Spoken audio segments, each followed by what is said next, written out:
Fishing Obsessed podcast. We'll be sitting down with a fresh guest each week.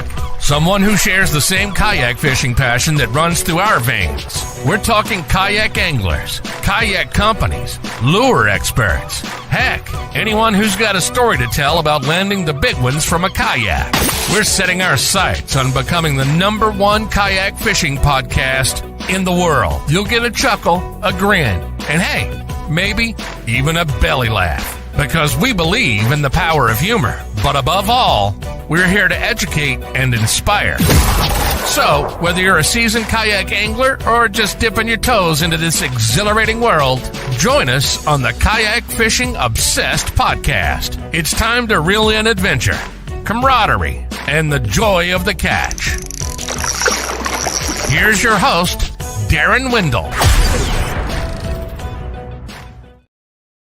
Welcome to episode number 46 of the KFO, Kayak Fishing Obsessed podcast, brought to you by the Windle Fishing YouTube channel. If you're coming in, hearing about this for the first time, maybe from the podcast, head over to that channel. Over 900 videos on the subject of kayak fishing. And if you happen to stop by, go leave a comment. I do a pretty good job of responding to those. I'm starting to lose my ability to respond to everybody like I enjoy doing. So I'm really just focusing on those who are subscribers. But I'll respond to you if you're one of those, or if there's really great questions, sometimes I get around to it. If you're not live and you're listening in from the podcast, one, thank you.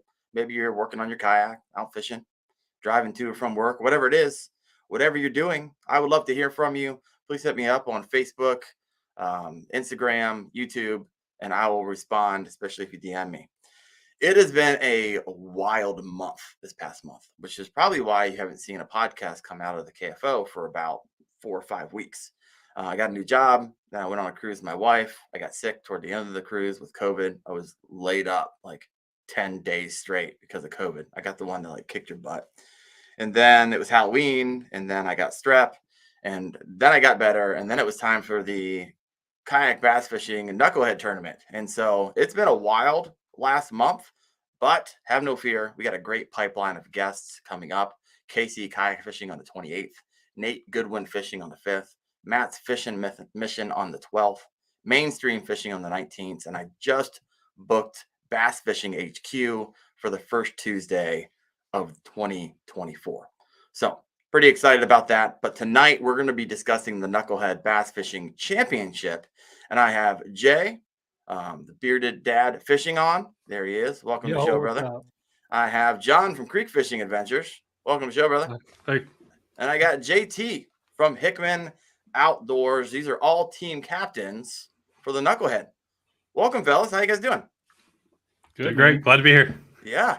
So let's hop into this really quick. Also, if you notice that we're responding to comments and you're not seeing them, it's because we're simulcasting this across multiple channels. And so you'd be like, I didn't see that. Where'd that come from? Well, you might be on Gramps' channel or John or Jay's. And so just keep that in mind. You're in the right place. So let me kind of, if you're new, maybe this is the first podcast you're listening to, or you're like, okay, Knucklehead, many people on know what that is. But in case you don't, the Knucklehed Bass Fishing Series took place this summer. And each content creator had 4 one-month tournaments that if you won that month tournament, you were on that team. And then we all went down to the Knucklehed Bass Fishing Championship, which is on Lake Guntersville just a couple of weekends ago. And so to give it some perspective here, so this just wasn't a tournament just with like 65 anglers down in Guntersville. The like pre-tournaments for this, there was a lot of people involved. We had over 416 anglers were a part of the Knucklehed Bass Fishing Series, and a total of 9,761 bass were posted. Right, and these are just the ones that were posted. Most people wouldn't post an upgrade. And so this is probably even double or triple. And we're talking probably 30,000 bass that were caught just in the series. And then we head down to Lake Guntersville a couple weekends ago for the championship, where we have 13 teams, around 65 anglers, and there are 342 bass uploaded. Once again, probably triple that number because a lot of them weren't upgrades. And so it's been a wild summer. This is my first tournament, so I'm looking at it from a different perspective than probably some of the other gents around the board here. But what's back up? I'm going to propose the question to you three on the channel here. What did your pre-fishing strategy going into the tournament look like for your team? Hey, Darren, let me back you up for a second and talk Back a me little up. bit. Let me talk a little bit about the origin of where this whole thing spawned from, which, as you know, we called it the Hero Cup, and it happened on Veterans Day. But that was literally the 1-year anniversary of a weekend on Veterans Day spent down at Chad's campground with myself and my 2 Freedom Squad brothers, Jeremy and Matt, along with a few other veterans, some guys from Heroes on the Water, and other veterans talking about different ways that we can get more people involved in kayak fishing. And so we threw out all kinds of different ideas and laughed and joked and, cried a little bit too, because it was Veterans Day. And, there's a lot of feelings that go along with that throughout the veteran and first responder community. Obviously also coming off of COVID, but we threw out some different ideas. So come springtime, Chad was working on, how can we get more rec anglers, bank fishing, a lot of the folks that enjoy John's content and those of us who like to kayak fish, how could we get more people involved in the sport? And that's kind of where this whole thing grew out of. And of course, obviously Chad, being Chad, knowing YouTube and knowing plenty of different YouTubers, we had a great core audience that we could reach out to. And we started with like the base of the folks who had been fishing in the Catch 22 Challenge, which is the, charitable thing where the year before we had raised money for Mission 22. This year it was for Heroes on the Water. Everybody makes a $22 donation and you upload basically your best 22 fish throughout the season. And we thought that was a great way because, it was bank fishing, kayak fishing, boat fishing. There's a category for everybody, multi-species. But from that, it was like, how can we get more people into like kayak fishing and all of that? And so that's kind of where the Knucklehead started and came from, because Knucklehead is the community of followers of, Chad's YouTube channel. But that's kind of where this whole thing was born. And obviously we wanted to mean something, because that's why it was named the Hero Cup, because the event was to be held on Veterans Day. So as you probably can guess, that event meant a lot to a lot of us that were promoting it as veteran recreational therapy and things like that. But that's kind of some of the back history. And then the guests, the rest is just history. Chad reached out to a bunch of different, influencers who were in this space, both bank and kayak angling. And man, what a season. I mean, I know about you guys, but every month was a challenge. And I mean, those of us who fish like in the KBF state challenges, these people were hammering even harder than the people who, were trying to go win money. There were people that were literally, every weekend, every spare minute they had trying to qualify for their favorite captain's team. And it was phenomenal watching. I mean, just the blood, sweat, and tears that everybody put into just trying to make a team before we even got to Ditto Landing. So that was pretty incredible. And I want to thank every one of you, every single one of you who got out there this year and competed and worked your butt off, learned to catch photo release techniques, and really put the work in, because we had the pleasure of just showing up. Y'all had to put in the work. So again, thank you. I love it. The origin story. Thank you so much for that. So yeah, it was wild. I mean, I had guys telling me like, "Oh, I'm skipping work today. I'm calling in sick because it's toward the end of the month, and I am just so close to taking that spot on the team." So, woo, wild and crazy. So I just realized, which is kind of crazy, my battery is 19% remaining. So I'm going to ask a question. Gramps, if you can moderate while I go get my cable upstairs. But let us know what your Jay, John, what did it look like with your team once you had your team solidified? What were you guys doing in like as a pre-fishing strategy? Because Jay, you and I were talking a little bit, and you were like, you had people dropping off your team, you had people dropping on your team. Did you even get around to like meeting and strategizing? What did that look like for you? And while you guys do that, I'm gonna go get my power cable. So for my team, it was a little bit different because I came into this whole series like in the middle of July. Yep. So I really only got 6 weeks for building my team. You know what I mean? Because before that was Clay Guida. So he had it for May, June, and then halfway through July. So once Chad called me in the beginning of July, and we got everything official halfway through July. So really I was only fully involved for August. But I mean, regardless, like the guys that ended up on my team were like awesome dudes. And like Darren said, like they all earned their spot. So I don't know if you guys as captains felt like this, like we made it there, but these guys made it there. Like they earned their spot. Yep. So I was super intimidated coming in, just like going against these guys, not against these guys, with these guys, but I knew that they were going to catch some hogs. Yeah. I didn't want to let my guys down. I was like, I'm glad I didn't have to win to get on because there's no way. Yeah, seriously, man. I got to I don't know, is my mic loud or is that miss me? You're good. You're good. Okay. I got to get in on it early, so I got to see the whole thing transpire. And my months were like March, April, May, and June, so it was real early. So my guys had, so I got like a group text together once everybody after everybody that won, I was able to call that person. So I'm terrible about doing stuff like that, but I try to make myself like, all right, I have to contact this guy, and I hate calling people like that. So I got like the information. I'd contact them. One of the guys already knew, and then two of the guys were from Georgia, like 2 hours from where I live, which is crazy. One was from North Carolina, and one was from Florida. So we were all in the southeast area. And they all seem really good. And they've caught some big fish, and it pushed them to fish way harder than they said they like ever had. So they said it was kind of cool because there's like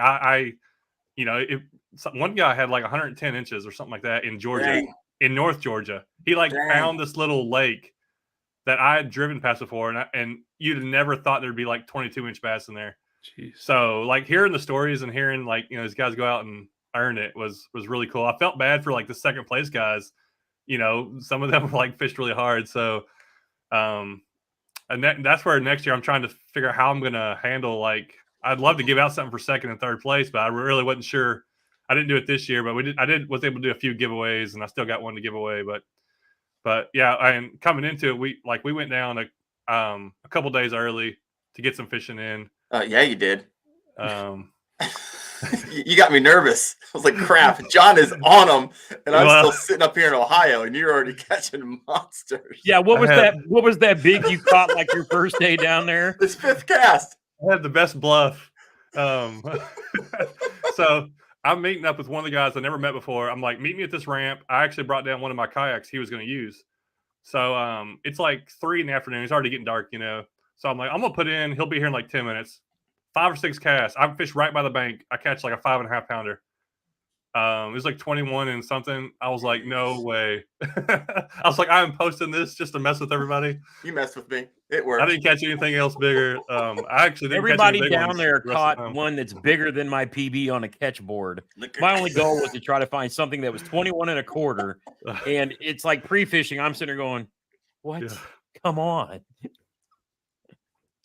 You had me worried, John. You really did. I looked at that and I was like, crap, he's already on him. I've never even been on the lake yet.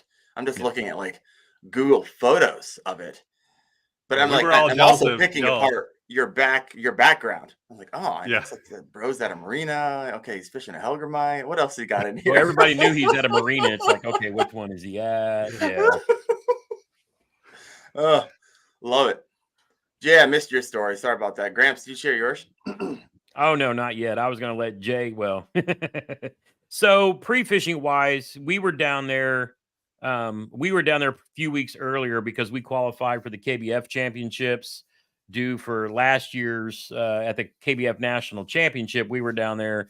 Jeremy and I both qualified in the top 100. So we were qualified already for the KBF Challenge Series Championship and the Trail Series, participating in the Invitational, which is like KBF's biggest, most, but there's no way we're winning those. We just go to hang out with the cool cats like Christine and Casey Reed and, all the top hammers in the kayak industry, because it's fun fishing with those guys, because just like we love meeting out, it's cool kind of watching everybody who kind of does this for a living and going out and sharing some water with them too. It was really cool. But we were down there, and of course, we've never been there before. We don't have any locals on the team to kind of help kind of give us a head start.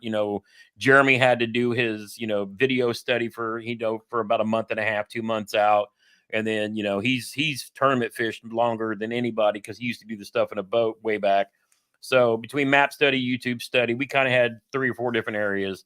And in leading up to pre-fishing before Knucklehead, we were pre-fishing. We were literally using these championships to prepare for the Knucklehead. Right. And so, it was days of hitting 10 or more boat ramps in each of the days, just to kind of see what was what, to get a clue.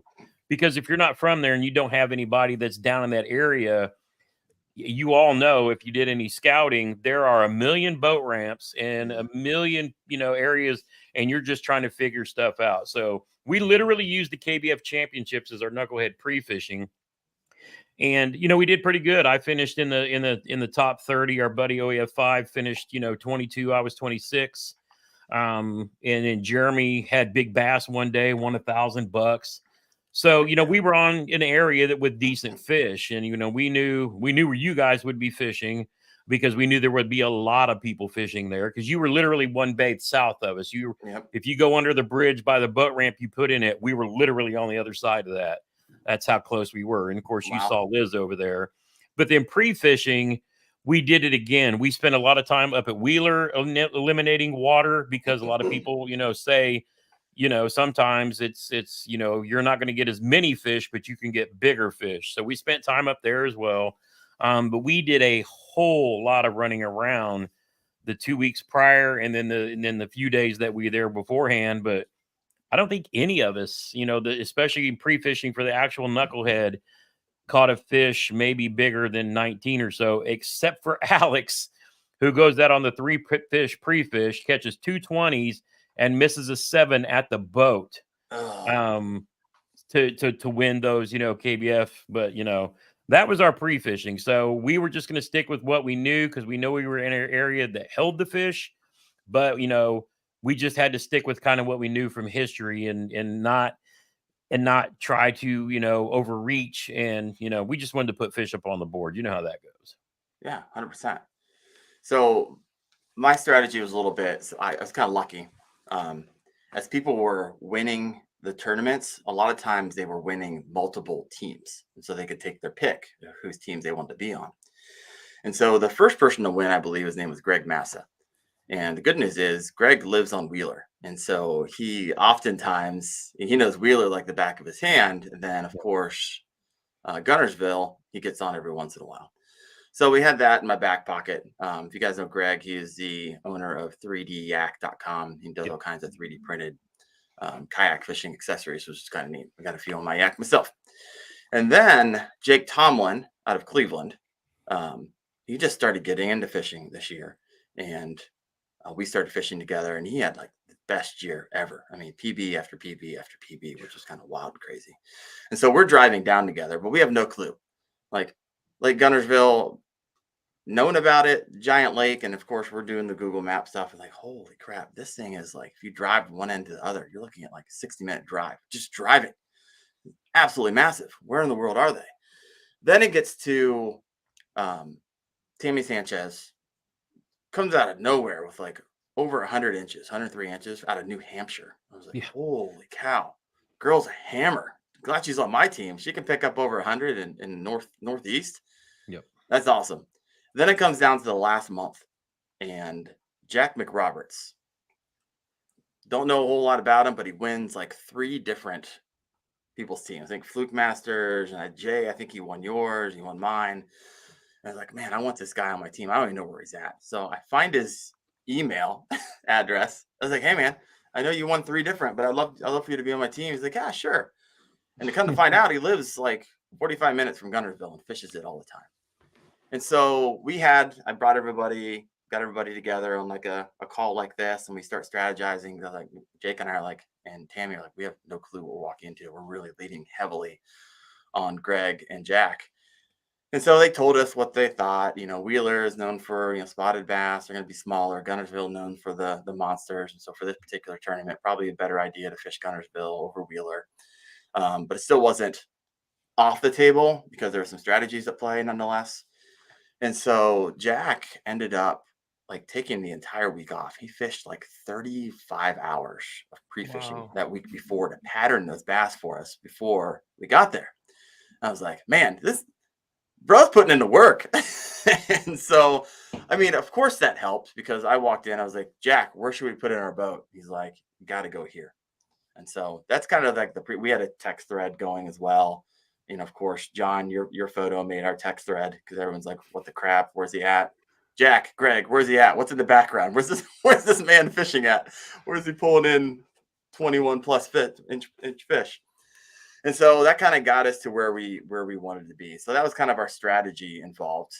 I know you guys kind of moved into pre-fishing, but maybe you didn't fully kind of unwrap it. I'd love to enter into, if you haven't talked about your pre-fishing, some of you were there for multiple days. What were you trying out? I know you were trying out different boat ramps, but Jay, I saw you on the water on tournament day, and you're like, man, my pre-fishing was garbage. No, this was the worst pre-fish I've ever had. So I went into tournament day like pretty discouraged. Like I didn't think I was going to do good. I had a 9-inch dink is all I had for 2 days of pre-fishing. Oh, 2 days. So, no, seriously, dude, man. I was on the water for 3 days and had one 12-inch all 3 days. Oh, and one smallie when Chad and I were chasing smallies and not really trying to find them. But yeah. My pre-fishing was the same way. It was garbage. Yeah, it was rough, and it was for all those reasons. I mean, the lake is like insanely large. All of my guys. So I had Dan, Joe, Anthony, and Rick. Only one, which was Joe, has been down to Guntersville before. Okay. And he came onto my team probably with 2 weeks left because we couldn't fill that one spot. And he came onto the team. Okay. And we did the same type of thing. So we did like a Zoom call, and we're just all looking at the map, squeezing in, you know what I mean? Zooming in. I know. So we had kind of ideas of where we wanted to put in.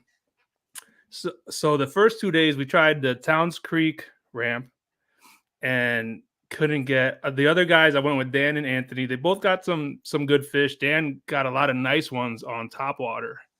I couldn't nail anything down at all. We were finding bait fish like I've never seen them before. Like every 5 yards, just a cloud of bait fish. Couldn't get the bass. How deep were you? We were maybe like 10, 15 feet, okay. But the bait fish were anywhere in the middle of that. So, and I was spotting them, and Anthony was catching them, but I mean, I was throwing everything. So I went in with the mindset of throwing what I knew, which was jerk baits in the fall. Yeah. All my hard jerk baits. I didn't hit anything with that, man. Didn't hit anything with the top water. Then I went to my confidence bait, which is just a Kitech 4-inch minnow bait. Right. Nothing, man. Like it was rough. So we ended up the second day, we switched it up and we went to the other, I think it's like JC's boat launch. Anyways, I talked to Chad about it. I sent him the screenshot. He's like, oh, dude, you got it. He circled it. He's like, right here, huge grass mat, just fish to grass. So sure enough, we did. And my autopilot kept getting stuck in the grass, dude. I was paddling this thing. It's like a barge. Yeah, it was not fun. And it's raining and it's cold. So it was just like a whole trifecta of stuff. Ended up getting that little fish. But at the end of the day, too, practice, pissed off was probably the accurate word. Like, I don't get mad often when I'm fishing, but I was just frustrated. You know that there's big fish there. Just I couldn't find them. Yep. So one of our guys, Rick, was fishing where we ended up fishing tournament day. Yeah. And he was hitting them on that second day, getting them at the docks. And I'm much more comfortable fishing docks. So like I told you, I was like, I'm just going to go back to what I know. Yeah. We went back there. There was 3 of us there, and we all ended up doing pretty good. So anyways, pre-fishing was incredibly difficult for us. John, anything to add about your pre-fishing and your team? All my guys are creek and bank beaters. So makes sense. we just like we all spread out really and fished different little creek channels and stuff. And I think it was Town Creek where I caught that big one, right in front of the first boat, like right off the little ramp there. But for the next 2 hours, I didn't get a bite when I went back in there. And then I think everybody got down there by was Thursday. So we had like a day, like I fished like so Thursday, like me and like 3 of us went to Crow Creek, and I actually fished there for the Bass Nation state tournament, and I did really good in there, but that was like in September or something. Okay. And I'm like, well, I'm at least gonna go check it out again. So I went in there and I caught like a couple 17.5s and a few fish. I'm like, well, at least I know there's fish in here. That's where I'd planned to go. Friday, I went and went to this like park and like got some drone footage and like just I fished like 2 hours. I wasn't even gonna try. I didn't really want to fish hard, but everybody else had everybody when we went out, we all had these separate places to go. Nobody really found anything big, but everybody caught fish like 16s or 17s. So our goal going in was like, I was like, try to shoot for 18 at least. Everybody go for an 18, and that's kind of was our goal. And then on the tournament day, my biggest was 15.5. No. I had 2 like literally look at me in the eye and throw my spinnerbait out on tournament day. But I threw a spinnerbait, and I don't throw a lot of different lures, so they were hitting the spinnerbait a little bit softer, but I was still catching them. Okay. And just going up down little creek channels. So I don't know if we want to talk about the tournament yet, but as far as pre-fishing, I just kind of hit like 3 spots, and I'm used to big lakes. Like I live 30 minutes from Chickamauga, so I'm used to the Tennessee River system. Okay. But I don't fish. I don't ever go out on the lake. I just creek fish. And so I know enough about lakes that where if you can find some fish, there's usually a lot. And usually there's fish everywhere. You know, for most of the part, most of these kind of lakes, there's fish all over. Right. Obviously a lot of times there's gonna be better areas, but so yeah. Yeah, there we go. So my pre-fishing day, our team kind of split up because we still weren't quite sure, even though we had Jack doing pre-fishing for the previous week. And so Jake and I were like, okay, we'll just stick together. We'll go to this place. It's got some flats, I've been told. It's produced fish in the past, but we'll see what happens. And then my other 2 teammates, Greg Massa goes to a completely different spot. He never actually ever comes back and fishes the spot with us. He's in a completely different spot, probably a couple miles away. And then Jack on pre-fishing day ends up like picking up a hitchhiker and a dog who has a broken leg, and then ends up like driving them like hours to like Athens, Georgia. So he never actually gets around to pre-fishing at all. But he's probably feeling pretty good because he's been doing it all week. But we get into this spot, and I just start picking them up. I start with a jig. Before I started coming down there, I was like, okay, the weather pattern that I'm seeing down where we're heading really was what I was fishing 3 weeks ago in Ohio. It looked exactly the same. And so I was like, all right, I was catching them on jigs off of timber, and I'm going to go down there. I'm going to bring all my jigs with me, and they should be picking them up. And so I was picking them up here and there, picked them up off a rock, picked them up off a lay down, but they weren't huge, and they weren't hammering all the time. And so I just had this spidey sense. I was just editing my video for the pre-fishing and for the tournament recently. So I was like, you know what?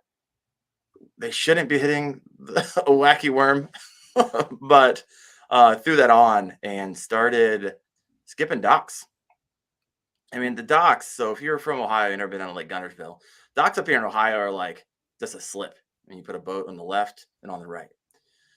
Docks down at Lake Guntersville, man, they have like gangplanks that go out to them, and they're probably like 10x the size of docks that I'm used to. And they're insane. They probably have like 50 pylons underneath, and there's all kinds of boards going left and right and up and down, and all kinds of security boards because people don't want you fishing under their docks. And then people with their garages they put down after they bring their boat in and lift it up, there's gates on the bottom of that so you can't skip underneath their docks. And so luckily, I love skipping. I've been skipping for years now, so I got to dial it in. So if you give me a tiny little hole I mean, if you give me 7 inches, I typically can skip a worm into that hole. And so I'm like, all right, I'm coming up with these docks. I'm like, you can fish the back of these things. You can fish the sides, the fronts. And with all the pylons, you could probably cast 30 to 40 times per dock to pick up a fish that may be sitting on one side or the back side or further way back in. So I started skipping, not like just to the edges of the docks. I'm going like 20, 30 feet under the dock as far as I can. And that's when I started picking them up. So I started going from dock to dock to dock to dock. And on pre-fishing day, I think it was a 20.5. Then I picked up like 16. I was like, man, this is where they're at. And I started thinking to myself, started looking around. I see one other kayaker outside of my teammate.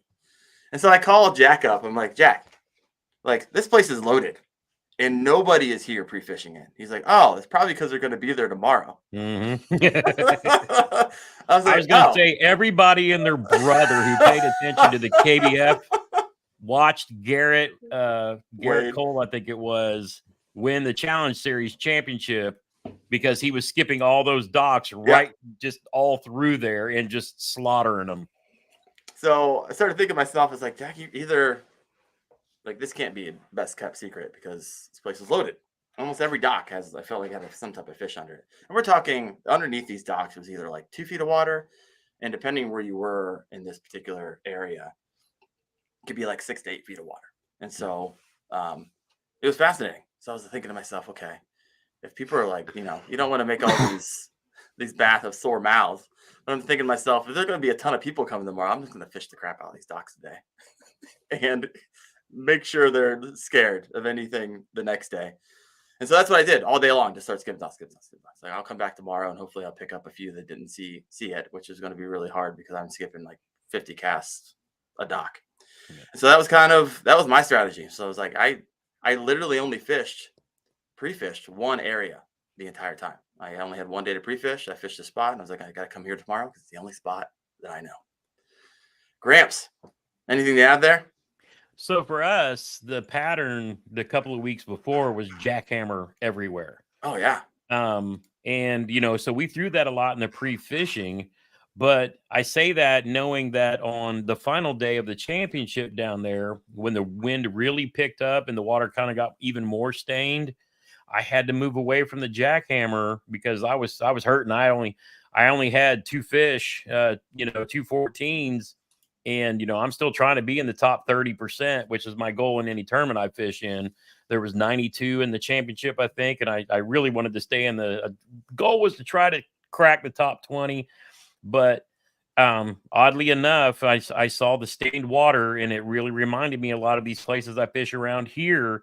And that's when I pick up that chartreuse, blackback 6 cents crankbait. And I proceeded to go up a stretch of about 150 yards and picked up a 13, a 17, a 20 and a half. Woo. And then I called the 13 with the 16, which, moved me up into the 26th position in the final standings. And then I ended up finishing 20th on the nose in like the Challenge Series Angler of the Year standings. So I had a lot of confidence in that crankbait, but I was still trying to find that chatterbait bite when we came back and pre-fish for Knucklehead, because that was like the hot ticket. But for me, it didn't turn out to, because pre-fishing, they just weren't on it. Now, Liz and Jeremy were in the cove that you guys were. Yeah. So we knew the docks would be a thing. We were leaving those alone. And Liz and Jeremy were really tearing up the flats where there were balls of bait fish. Yep. And I mean, they were tearing up everything. You could watch like 12 and 13 inches just chasing your chatterbait and spinnerbaits like all day long.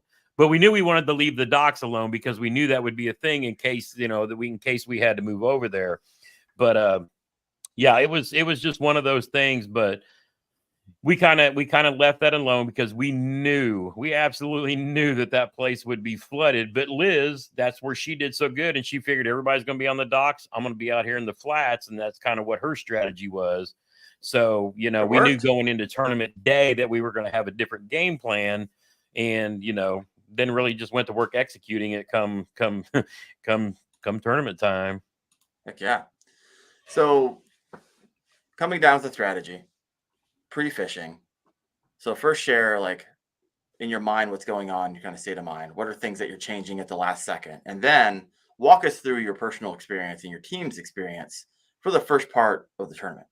Jay, how about you kick us off? All right, so we ended up, there's three of us, Anthony, myself, and Rick. So we ended up going to the same spot where you were at, where you guys are fishing at, right? So we decided to go Grand fish. Central Station that morning. I know, dude. Well, you know what? It's funny because we pulled up, again, we were uncertain. Yeah. But who pulls up behind us? Chad Hoover. So I was like, all right, so I guess we got a good spot. So I was happy to see every other place we went to, there was no other kayaker. So once I saw all those cars there, I was like, all right, we're on to something here. But sure enough, we pull in, and once we're on the water, I mean, it's pitch black for at least 20, 30 minutes. So I knew I wasn't going to skip no docks. I was going to get hung up if I even tried. So I just started working the shoreline, just like I do here in PA. Worked the shoreline, did some jerk baits, some top water. Alas, nothing worked out. But Rick had told us you've been doing the wacky worm all day on Friday under the docks, and that's where he landed a couple decent ones. I think the biggest one was maybe 16 and a half or so. So anyways, while the sun was coming up, I was working my way towards the docks along with Anthony, who decided to do the rip wraps first over by the bridge. By the launch. Over there. I know what you're talking about. Yeah. So, but he showed up empty-handed too. So we just all ended up working out the docks together after a couple hours in, and sure enough, wacky worm just started slaying them. But we found that it was they were a little picky with color because I didn't get any hits on green pumpkin. None. But I believe you guys were using That's green all pumpkin. the fish with GP. Yeah, we weren't getting any hits, but once I saw Rick was using this like weird peach colored Senko that I would never pick up ever if I saw it. But sure enough, so I started switching out to light colors, and that's when we started landing fish. I was gonna say, did he get that from John? Yeah. So Rick. So first one to catch was Rick, who caught he caught us a 15 and a half and ended up upgrading to an 18 incher. Dang. Okay. I got first bass for me was a short 11 and a half. There you go. That just color just like that. So my first bass was a short, ended up going up, switching to a weightless fluke. And that's where I ended up catching all the rest of my fish was a smoked shad weightless fluke on a Texas rig. And then I ended up getting a 15 and a half incher, a 14 incher, and then stapled in with my 19 and a half, all just working the docks. And just like you said, there's like 100 different angles you can take on those docks. Because over here, it's the same thing. They're just like floats here with a couple, and they're chained down. You get 3 casts. Yeah, man. So that big one, I got him at like 2.5 feet of water on the walkway, the back end of the dock. Didn't think anything was there, but it's, mud as well. So just tossing that twitch bait around and ended up nailing that one. Really? On the gangplank. See, I didn't fish a lot of the gang. I mean, I cast it a few times, but they weren't. See, I got the thing I love about the autopilot is you could finagle in any little nook and cranny without any issues. And JT will tell you thing. I mean, that wind was not doing anything to me. I was chilling. So I was making my way all the way up to those walkways, and that's where I ended up getting the big one. 19. So that's not bad. No, man, that's not bad. Yeah. So anyways, I caught a couple of small ones after that, but stapled in with the 19 and a half. Anthony, who was with us, ended up getting a 14 and 3/4, I believe was the biggest one. We had, our other guy, Joe, he was fishing some back creeks from a different launch. I don't even know exactly what launch he was at, but he was just fishing grass, chatterbaits and crankbaits, all pre-fish, and he ended up doing really good. And he was just steadily upgrading from a 15 to 15 and a half, 16, 17, ended up finishing off with a 19. So we had some big fish for our team. So he ended up with 19 as the biggest. And then our last guy, Dan, unfortunately, he killed it in pre-fish. Couldn't nail a fish down during tournament day. It happens, man. So, it happens. Yeah. Was he in the area? No, so he ended up staying in Towns Creek because that's how he did really good the first 2 days. Oh, it's a bummer when you kill it the day before and you're like, where the crap are they today? Oh yeah, man. I mean, we were he was super prepared, and he was from the beginning. Anything he was throwing in there, he was like just absolutely killing it. But the day of, I think that in the creeks, and I don't do a lot of creek fishing, so maybe John, correct me if I'm wrong, but there's a lot more movement going on in there with the bass. Like that, I don't think they stay as steady back there. So he was finding them on Thursday and Friday, but Saturday he caught a 24-inch drum, but he's catching all the wrong species.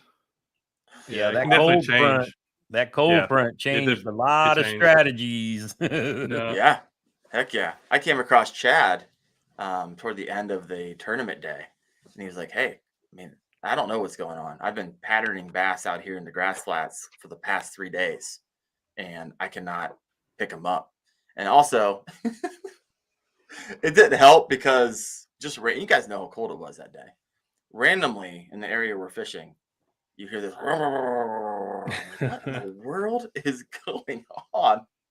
And the biggest jet ski I've ever seen in my entire life just rips out from one of these docks that we've been fishing and just starts ripping through the grass flats. I mean, for like an hour and a half. So any bass that was out there is hiding. And eventually he came back. So it probably didn't help anybody whose strategy was out there. Liz was doing good. I paid that guy to do that, man. Yeah, there you go. Pay the Jet Ski Association. Oh my goodness, so good. Anything else to add there, Jay, before we pass it off to John? No, we're good, man. That's about it. Right on. Real quick. We had a few hours left in the tournament. I met you out in the water. We started talking. I thought you guys, because you had 18, 19, and 19, right, in your team? Yeah. Yeah, so we were in a good spot. I mean, we just had needed one guy to upgrade his 14.5, and if Dan would have caught anything, I think it would have put us in like 4th or 3rd. I mean, even with a 12-inch bass. Tough. Yeah. John, walk us through maybe your mindset with strategy coming in, and then after pre-fishing, what it changed to, and then what your team did and what you did on tournament day. Well, my mindset was the same. I was going to start out in an area that I'd caught fish before. The one time I had been at Guntersville, and I'm always looking for a creek channel. I want to be out of the wind and hopefully away from other anglers. But when I woke up that morning, everybody in my house was gone. We stayed in Airbnb, and me and another guy were going to the same creek. So I got there like 30 minutes late, and so it was like just getting light out. Two guys went to another spot, and then one guy he jumped around that day, but so I got a Crow Creek. I put in, it's a big open wide creek, and it was big enough where I knew there was fish that are staying there. They're going to be in there. But I didn't catch fish for the first 2 hours. I think I could not figure anything out. I was confident that spinnerbait was going to work because I just throw that a lot, and then I'm like nothing. Start slowing it down. Nothing. I tried a couple different things. I had one of the guys in there. He threw the buzz bait like first thing. It had a giant hit his lure and come off. So he was really aggravated. So I knew fish are in there. I'm like, they gotta eat sometime. So I just start working my way around, and then finally I start getting on fish and start catching. But it was. The bites were slow. I went through a few different lures. And I went back to the spinnerbait, and I'm reeling along, and all of a sudden, just like weight on there. So it's like it's weird. I'm not getting a good hook set. So I had I just caught one like a 12-incher. I'm like, all right, I got my first one, and then I'm coming back out of an area I'd already fished through. So I'm like, I'll make my way down till it went too shallow. I couldn't go any further. I'm coming back through, and then I just load up on a big one. He comes up, opens his mouth right on the water, and just throws my spinnerbait. When they're so fat they could barely make it out of the water, like one of those. Yeah. I don't know. It's hard to estimate. Like I don't want to. I thought he was like a 19-incher, like 3 to 4 pounds. He had a pretty good sized mouth, so I knew it was like, man, that was a good one. But at that point, I'm like, all right, well, if I'm getting that, I should get another one. And I catch like another like a 14, and then like an hour later, I'm just going down a bank. Nothing's happening. It's been boring. All of a sudden, there's a fish on there. Same thing. Throws it again. Like I never got a hook set. They would bite it and swim towards the kayak. It's driving me crazy. So I'm like, I should have had those, but I don't know. You know how things fish are just weird. Fish just do things sometimes you just don't know. So I'm like really frustrated that I lost 2 good ones. I'm like, I don't know if I'm gonna get how many more chances I'm gonna have because they're not biting real aggressively. Right. They're in there, but they're just. So I'd be I ended up catching after 2 of those scenarios. I'm already frustrated after hearing you tell the story. It didn't even happen to me. I guess I'm used to losing a lot of fish. It seems to happen. If you fish a lot, especially you fish a lot of tournaments, they're more in your mind. The more tournaments you fish, that's why I like fishing tournaments. Tournaments make you remember things so much more vividly, and like the pressure is on, rather than just random fishing. But I end up catching like 15 and a half, and I probably catch like 10, 12 fish that are like 13, 14, 15 inches. And I just never could get a big one, never could land a big one anyways. And then I end up moving to another spot that I'd scouted that I just like saw, and I'd never been there. I'm like, I'm gonna go fish there. Okay. And there was a lot more grass and flat area. I go in there and I catch a couple little ones on like a yumdinger, and I make a cast up close to the bank and a fish on a yumdinger, and I had I don't remember if it was weightless or jig head, but like as soon as it hit the water, it goes kadoosh. I was like, what? I set the hook, and it's like peel and drag for a second, and then it just comes loose. I'm like, what in the world just happened? 2 casts later, like same thing, something nails it. I like load up on it. It starts running, and I saw it. It was a bowfin. It jumped, and I was like, "Oh, I'm like, oh, that doesn't feel so bad now." I was like, "That makes sense."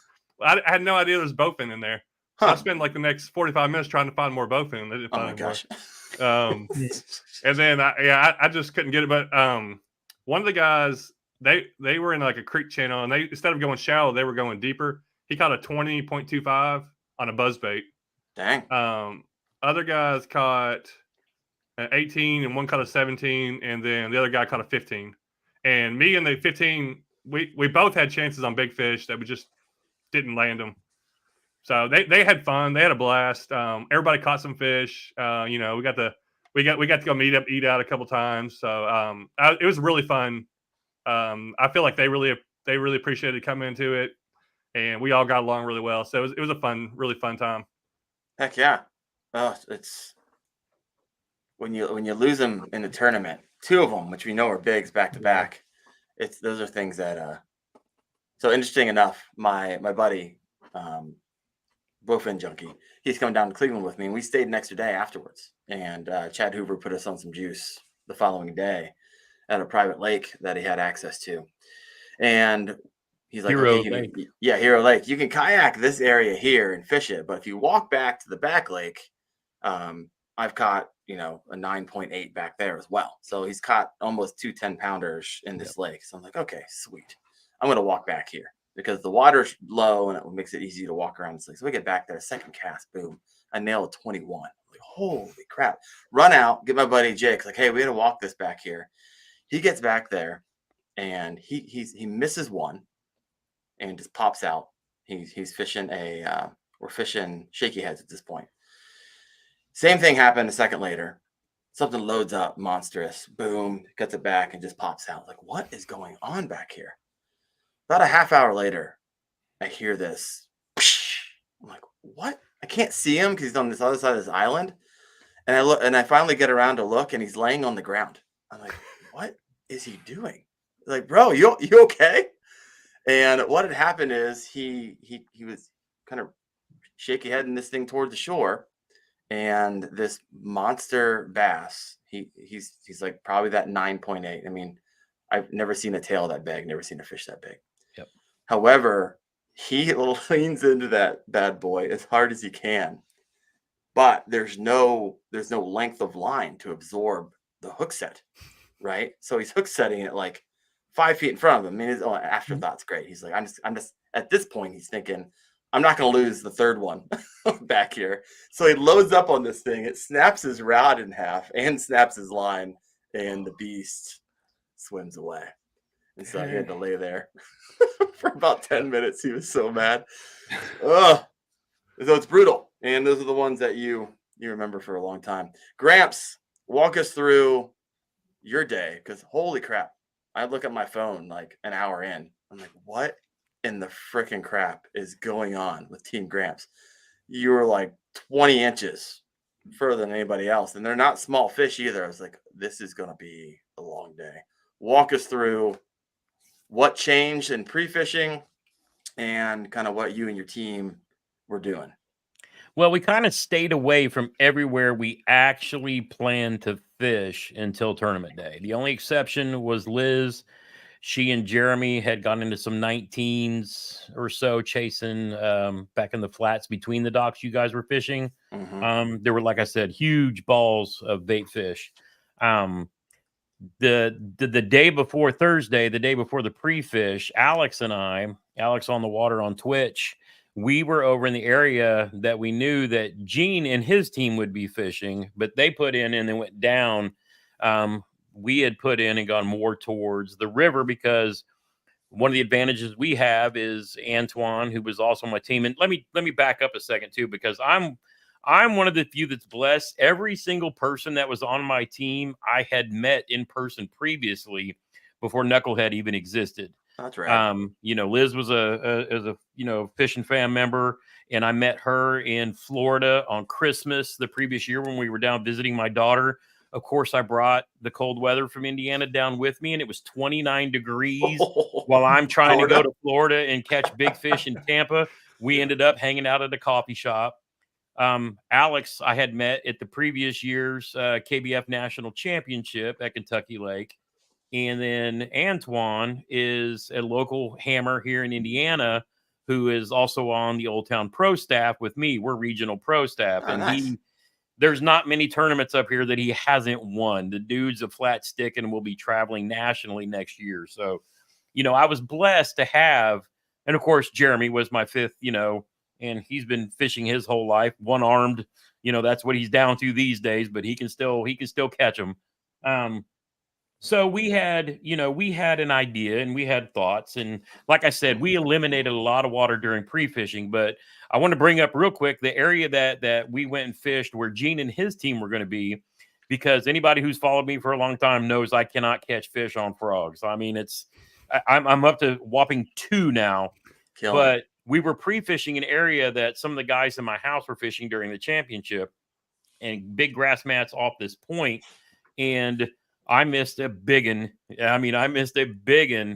But we knew because we were there more later in the day. But I missed a big one on the Spro flapping frog. He just didn't get it. But the blow up was insane. Mm-hmm. And so me and Alex had kind of pre-fished, and I said, "You need to be back here at sunup." So he actually went there on the pre-fish Friday. And if you go watch his Twitch stream, you'll see him catch the one I missed because it was bit in the exact same spot.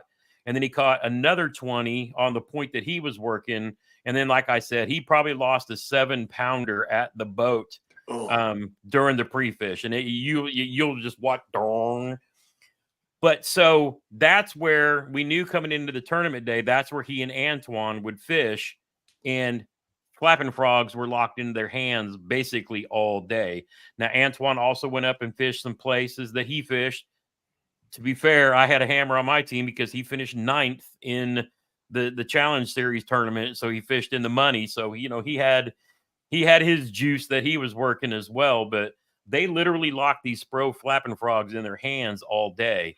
And then Jeremy and I's strategy was to fish where we fished the weeks before, coming over the grass. Because the funny thing about the bay that was right next to you guys, had Jay's dude gone under the bridge and worked the rocks 2 weeks before, I think we pulled off a 19, 2 18s, 3 17s, and some 16s just on the other side of that bridge. Now, this time, I don't think we caught a single fish off that bridge. Crazy. I couldn't, but there was so much grass pushed in, you probably would have had to punch to catch those fish. But the wind had blown so much of that eelgrass up against that bank, and unless you were willing to sit there and throw punching out somewhere else, the bridge was kind of like meh. Yeah. But Jeremy and I, kind of looking back in retrospect, we fished it backwards than we should have. because the wind was blowing the opposite direction from 2 weeks ago. That being said, it was actually pretty, like I said, we had a plan. We knew there were fish in our area, and we just had to do our job and catch them. So I'm working, and like Jay had said, I lifted my motor up, and I'm fishing across this grass flat in Lindsay Cove, and Jeremy's on the outside edge of it, throwing frogs, just trying to get them, pull them up out of the grass. And I'm paddling. I don't know how that worked, but my arms are still good enough to paddle. Jeremy can't do it. He's got to pedal. So, we're working it. And then we go down and not a single bite. Now I'm pre-fishing, or in the tournaments before, our buddy OEF5, he probably caught 10 or so fish out of just this one cove. Wow. But we knew they were in the area. So we get down at the end of this grass flat. And when Jeremy gets to the bridge, throws this frog in there where the bridge meets the grass line, bang, 18 1/4 on the board. Then I think Alex puts up an 18 something on a frog over in their area, because where they were was on the opposite side of like that peninsula that you guys were on. So they were literally on the other side where Gene and them were. He was just hiding until they all got down further out. But and then I turn around, and by this time I'm done frog fishing. I've only got so many frog tosses in my day before I turn around. And I knew the jackhammer wasn't the juice, but this thing had been the previous, time there. And so this pretty much stayed locked in my hand all day. What's and the funny thing is, I caught more fish. What are you showing? I'm sorry. Podcast. Yeah. So this is the 6 Sense Crush 100X, and it's in the chartreuse with the black back. Anytime I'm in any kind of stained water, I don't know what it is, but the bass love this thing. And like I said, in the pre-fish, in the tournament, the couple weeks before, I caught 4 keepers in 150 yards at the end of the tournament that bumped me up into the top 30. So I had confidence in it. So I tied it on, and I worked the bridge where we had caught a lot of fish in the past. Nothing there. And I was feeling confident because Jeremy just caught one. So I started working, the rocky bank on the opposite side, cast across this point where, oddly enough, none of us had caught a fish before. Boom, 18-incher. Then Antoine turns around, catches one, 18 and a half. Boom. And we're like, oh, you guys are on fire. Okay. And then Liz is like, oh my God, I just lost a 19. I forgot my net. And we're like, oh no. So we're in the group chat, and she's like, should I go back to my car and get it? And I'm like, yes. I mean, if you're on something, it's worth the time and effort to go get your net.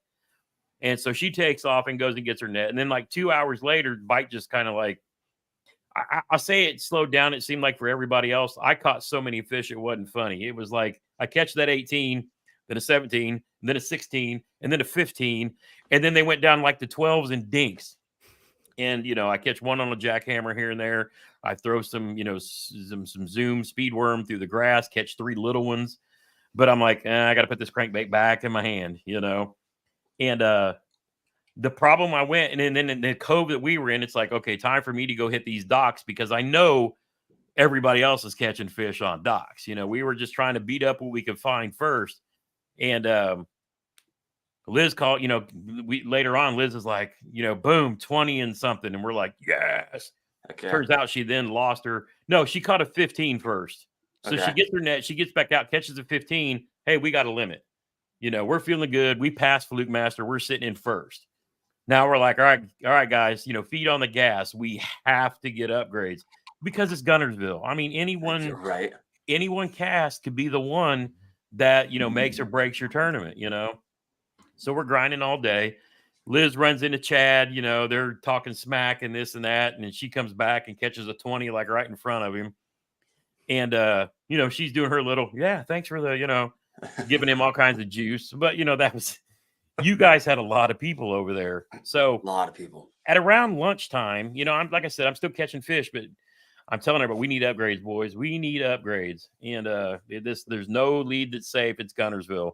And about that time, you catch a 22. And I was like, they're closing in, And then Liz comes back with the 20. So we're like, all right, feeling a little bit, creating a little space. But we knew we needed at least a 19 and a half. There's no seal in the deal. It's Guntersville.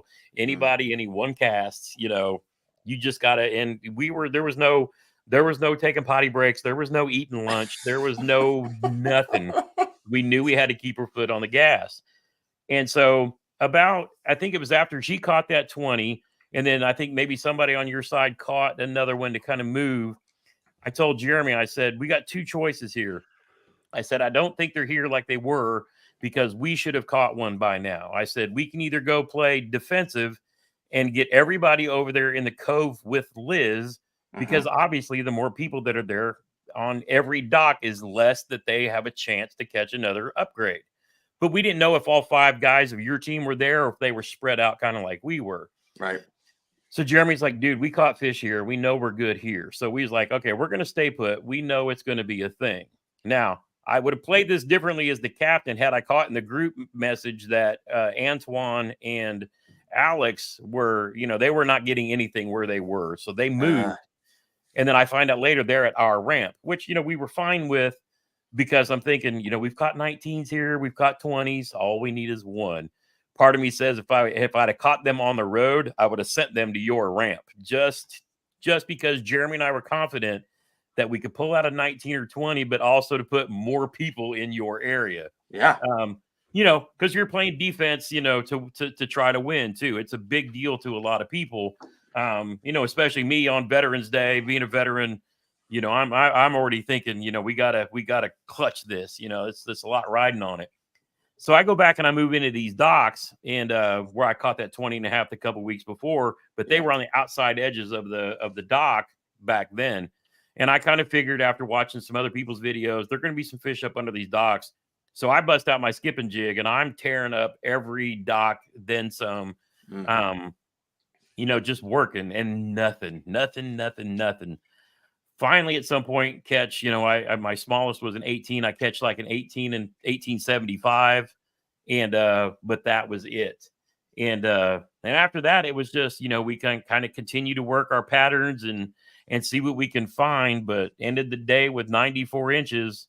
And, we did everything we could and fished until the last minute, but we were happy with where we were, and I will say this, and I feel for Antoine because he had the winning fish on. You watch his spinning rod. If you see his video, this fish bit a tube and ran that rod under the boat and then just popped him. Was gone. So coulda, woulda, shoulda, but that's tournament fishing, and you can't cry over second place for sure. It was, we all had the goal. We literally talked about beating Chad and beating Gene. Oh, come on now. Darren and I both had a plan, because we sat there, a couple days before when he came over to the B&B. We sat out in the driveway, smoking some stogies, having a good time. Darren and I have been talking for more than a year, and it was good to meet each other, in person and share some time together. And, if I was going to have to fall to somebody with the greatest comeback, then, there's no better person and for me to do that. So knowing Darren, it was really awesome. But yeah, man, you got to tell your team story now, because you had to have a few different miracles to actually, get where you were. And I mean, we put the numbers up, and we set the bar high. Yeah. You guys had to do the work. Yeah. Respect. So we wake up early. It's a 50-minute drive to this boat ramp, which only 3 people were at the day before. And I get there, and there's already like 5 kayaks, and there's already like 6 kayaks mooring, feels like, out by the ramp. And then Chad rolls up. I'm like, what in the world? And it just seems like there's just a parade of kayaks coming into this boat ramp.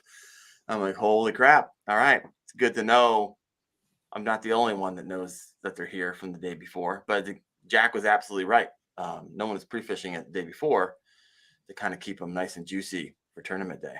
And Jay, I didn't even see you come in. I think I was already out in the water as you were potentially coming in. We must have just missed each other. It was also pitch black, and there was also probably, what'd you say, 15 kayaks? People there.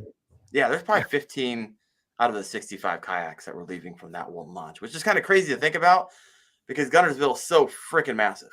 So we have 4 of our team members at this ramp. Tammy shows up late, and she's like, not like late, but toward the end. She was like, should I go someplace else? There's so many people here. I was like, have you pre-fished any other place? She's like, couple places. So she ended up not going, make the decision to stay. Greg goes to Brown. So I don't even know where he's at. That's where he's pre-fishing the day before. He's not there. So 4 of us are in this hot spot. He's someplace else. I have no clue. That's literally the spot on the opposite side of that peninsula. On the peninsula. That's what I figured. Like past Floose Master, past around the corner, and he was up in the creeks doing his thing. I was like, all right. He was catching them, so go. You do you. So I take off, and I go, of course, to the first boat dock where I caught my 20.5 the day before. And I'm just sitting there waiting for lines in. I have my alarm set on my phone. I don't do it a second early. And you can see all these kayaks just flying to different places on the lake as their lights are going by. It was awesome. And I mean, it was tough start for me. I mean, where I was catching fish the day before, and there was just nothing. I mean, it wasn't the same time I was catching them the day before. And so I'm just going to stick to my strategy, which is wacky worm, every angle, back, side, front, every hole that I could possibly get it in, and skip it through, under, over. I can't tell you how many hooks I sacrificed to those boat docks. I mean, wacky worm's exposed hook. And I can't tell you how many fish I lost, because once you skip it 20 feet under there and they hit it, a lot of times they run left or right.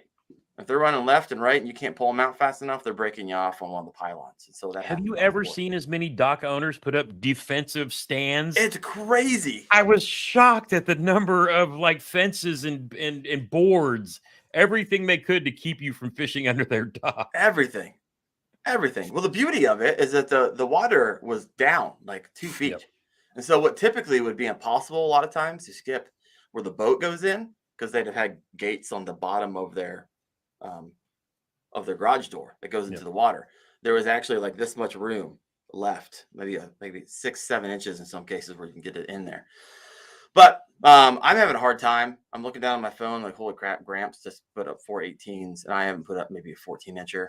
I go to another juicy dock that produced the day before. I catch 3 fish, like a 13, a 14, and a 16. So I'm sitting at 16, come across Chad. He was like, oh, yeah, this is typically a money dock, and it has like 3 boat stalls in it.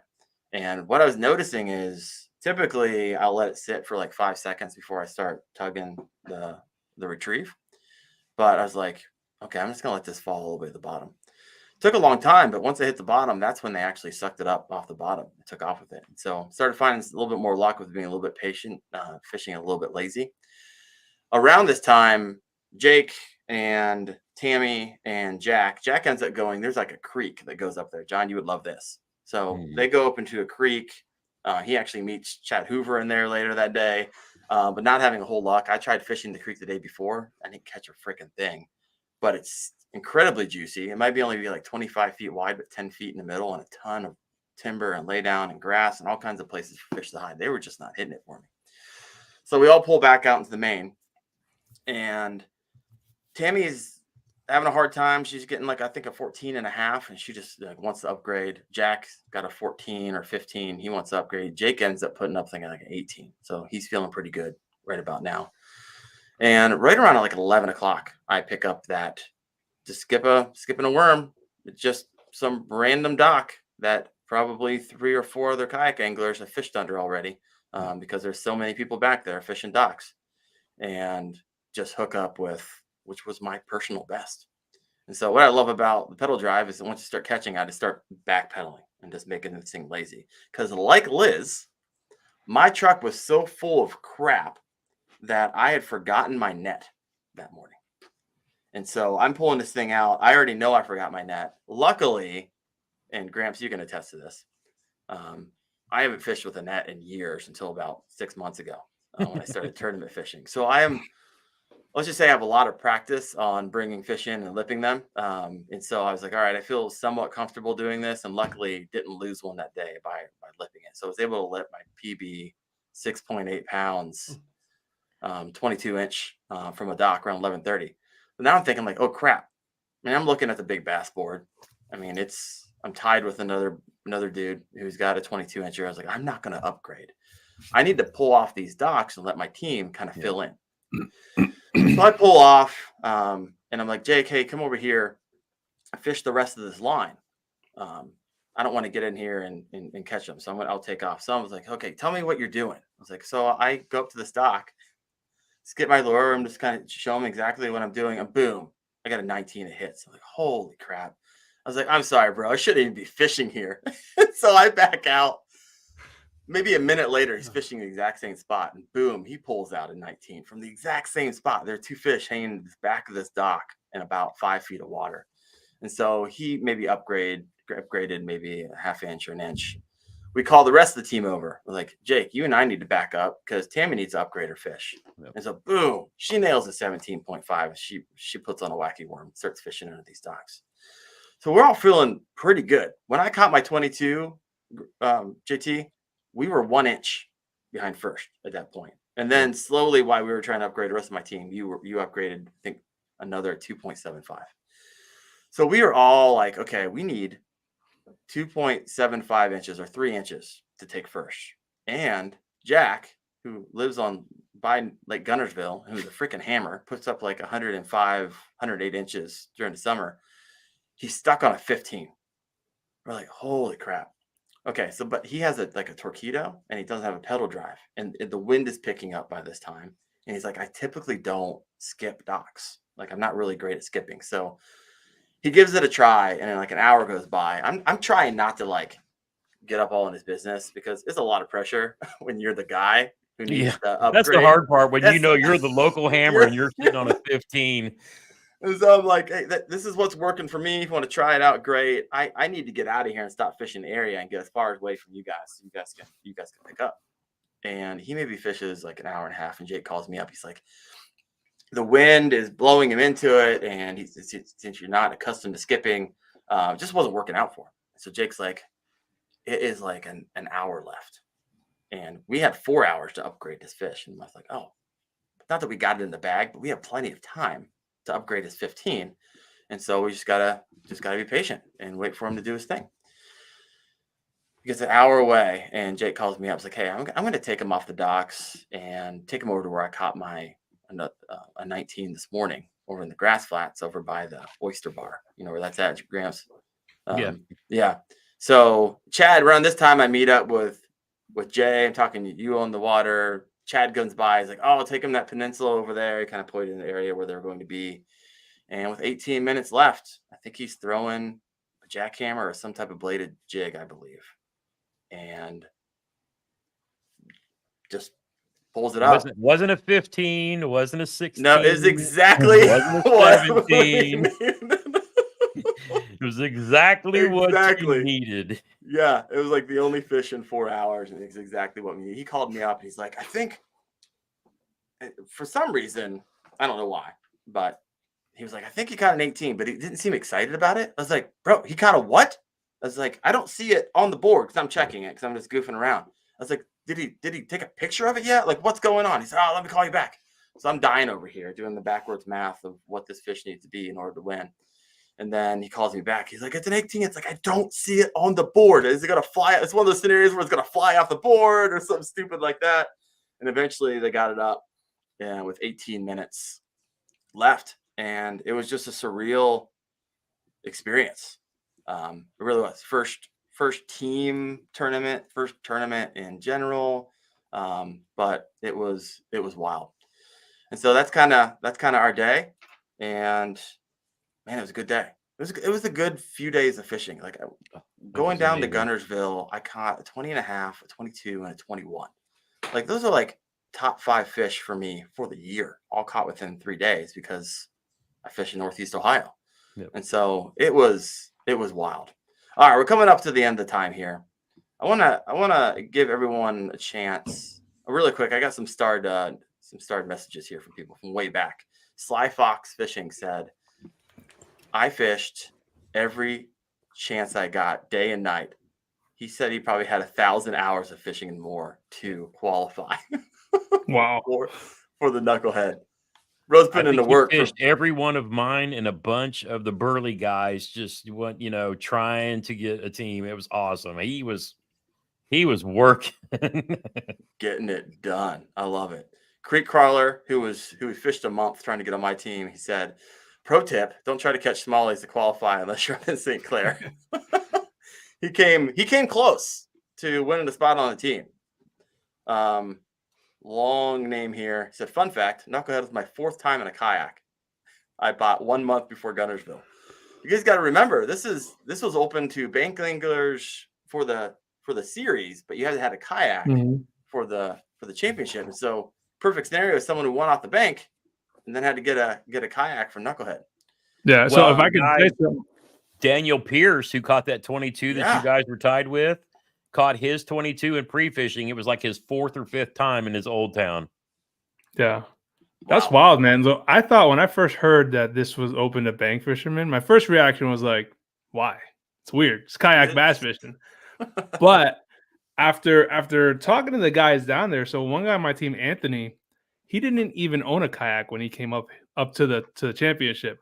The kayak he brought was a demo from a dealer in Florida that said, take it for the weekend. If you like it, you'll buy it. Yeah. So he brought a demo up. But he was saying how he was able to bank fish the whole year, and knowing that he would get the kayak at some point, it opened up his like realm of possibilities. And I actually, after talking to him, I was like, that is really cool, because I've heard there's multiple people there that were able to land spots fishing off the bank. You know what I mean? Like, and it is. I mean, talking about expanding the world of kayak fishing, like that's. Well, Sly Fox caught a bunch from the bank. Liz caught a bunch from the bank. Daniel Pierce. I mean, there were so many people. Caro Ferg, fan favorite down there, who made her way onto the underdogs. She's got a kayak, but she mostly fishes from the bank. And, she was out there paddling around doing her thing. And then they ended up in 3rd place. So the whole point, obviously, was for us to help, those folks who probably maybe bought kayaks during COVID or whatever, to kind of get more involved. And obviously, the goal of kayak bass fishing, he gets people butts in boats. That's really what it comes down to. Okay. And this was our way of enticing and getting more people off the bank into the kayaks, so you can experience just that much more. Something that we all know, because that's why we're in kayaks, because it just opens up a whole new world of fishing for so many people. 100%. John, were you going to say something? No, I mean, I got a lot of guys around me that bank fish a lot. Yep. And but it's like, I like having that option, because there's a lot of creeks that you can bank fish or walk the banks and catch really good fish.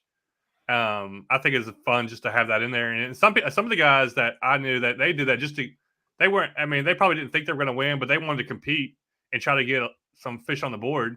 Yeah. Yep. And they caught them bank fishing and stuff. So it's kind of, I like opening it up, and it does it.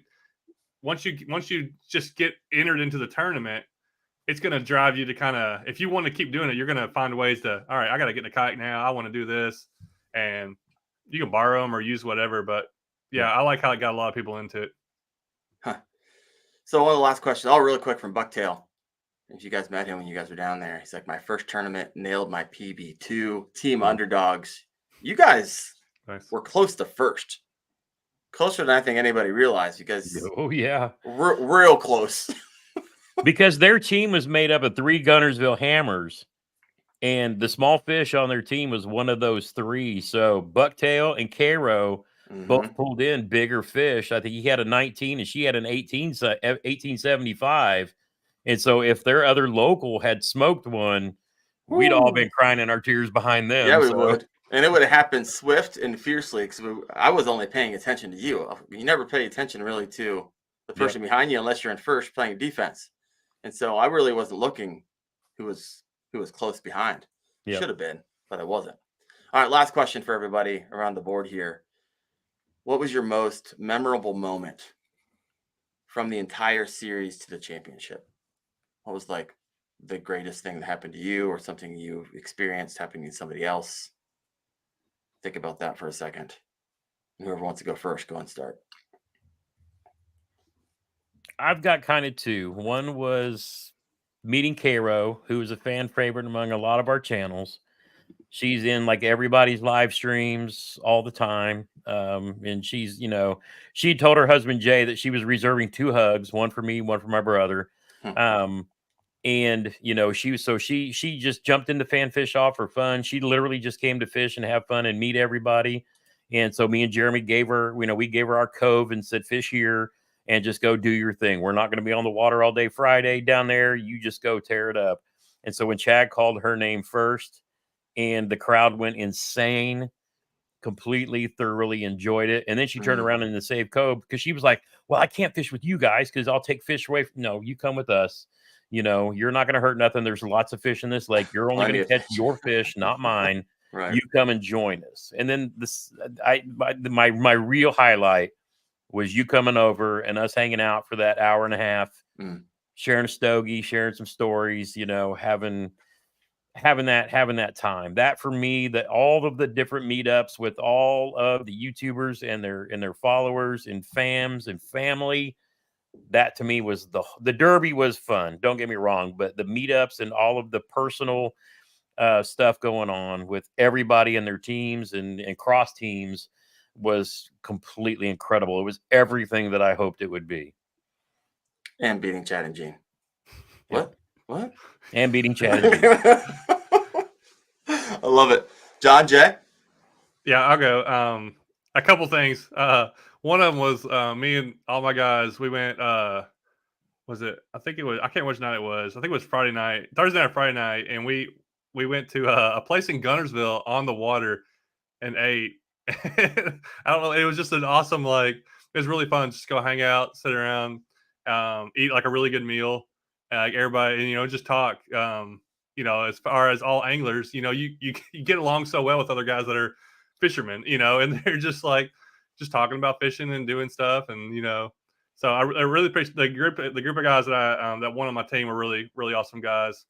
And then second was probably I wish we had a little bit more time to hang out with y'all guys. I really barely got to see y'all, but I know it's more for the fans, so I try to spend my time with my guys and doing stuff. But at the meetup at the end, I had several people that weren't on my team that I'd never met before that came up to me and were like, "Hey, I really appreciate your stuff." Or a couple guys were like, "You helped me get into fishing more," stuff like that. Yep. So, I've been doing YouTube for 6-7 years now, so I've kind of been doing it for a little bit, and that kind of stuff like that. Kind of, it's I kind of forget that that sometimes what we do really does help people, and people do get a lot of enjoyment out of whatever it's making one video or making a bunch of videos.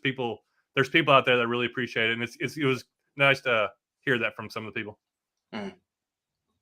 Jay, what do you got for us? It's for me, it's more or less the same. I mean, my time there in the actual series was really limited because I had 6 weeks from the time Chad said come on board to the end of the series. So I didn't really get that time to build with my guys beforehand as each one was winning a month. But being down there and actually meeting up with my team and being able to chat with them. And we did spend some time on the phone. When I was actually driving down, I was talking to some of them on the phone for an hour and a half. Same thing on the way up. I was actually we were calling each other because we were all driving home. But building with them was really cool. Obviously, meeting people. I mean, because me and JT have talked, me and Darren have talked, and Chad and seeing all y'all in person, it felt like I already knew y'all. It was super weird. I mean, everything was the same.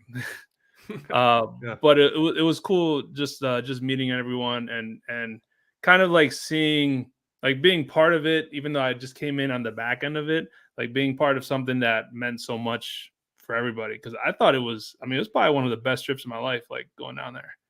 Yeah. It was cool, man. I mean, you can't beat the kayak fishing community.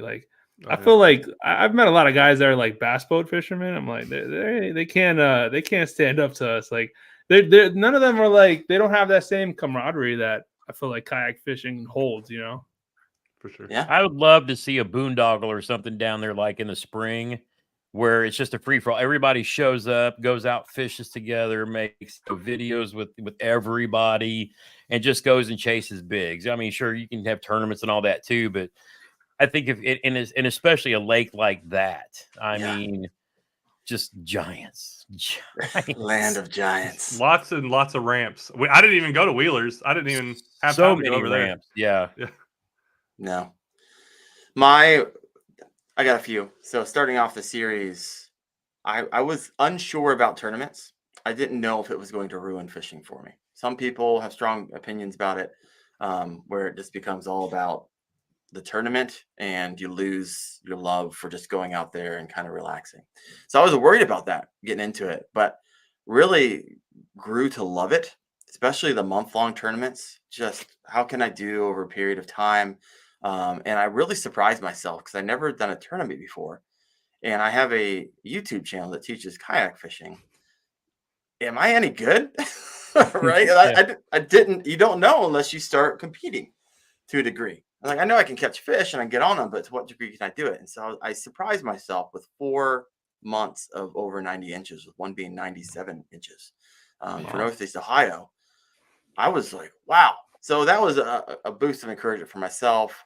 I made a couple really close fishing friends up here this past year. One of them made it on my team, which went down. We had a blast. And I mean, I've had all you guys on my show. JT, never met you before. John, never met you before. Jay, never met you before. Chad, never met you before. AAA English, never met him before, but had talked to them before. So of course, when you get down there, that's a blast. John, you're a lot taller than I anticipated you being, to be completely honest. The night, of course, I had a stogie. Gene was there, and a bunch of other people I met Liz for the first time. That was awesome.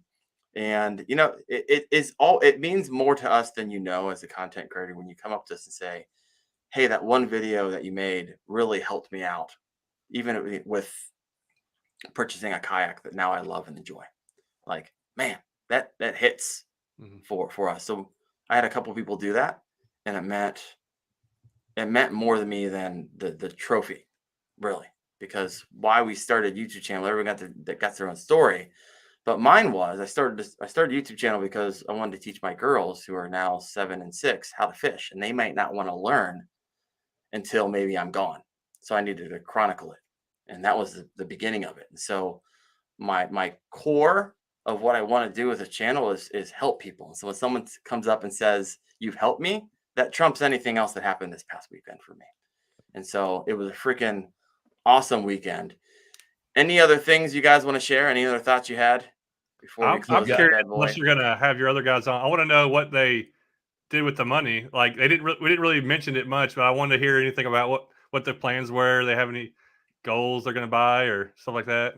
Anybody talk about that? Well, if you know about the payout, I don't get any of the payout, right? So the team captains, if you didn't know this, just got a part of the revenue from the signups over the 4 months. And so the teams got to split $2,500. I only was able to talk to one, which was Jake. Jake has been praying about going on a mission trip to, I think, the Dominican Republic for a while now. He was praying with the pastor. He's like, I just don't have that cash, and I don't know where it's come from. So their pastor, they got together. They were praying like the week before that the Lord would provide a way.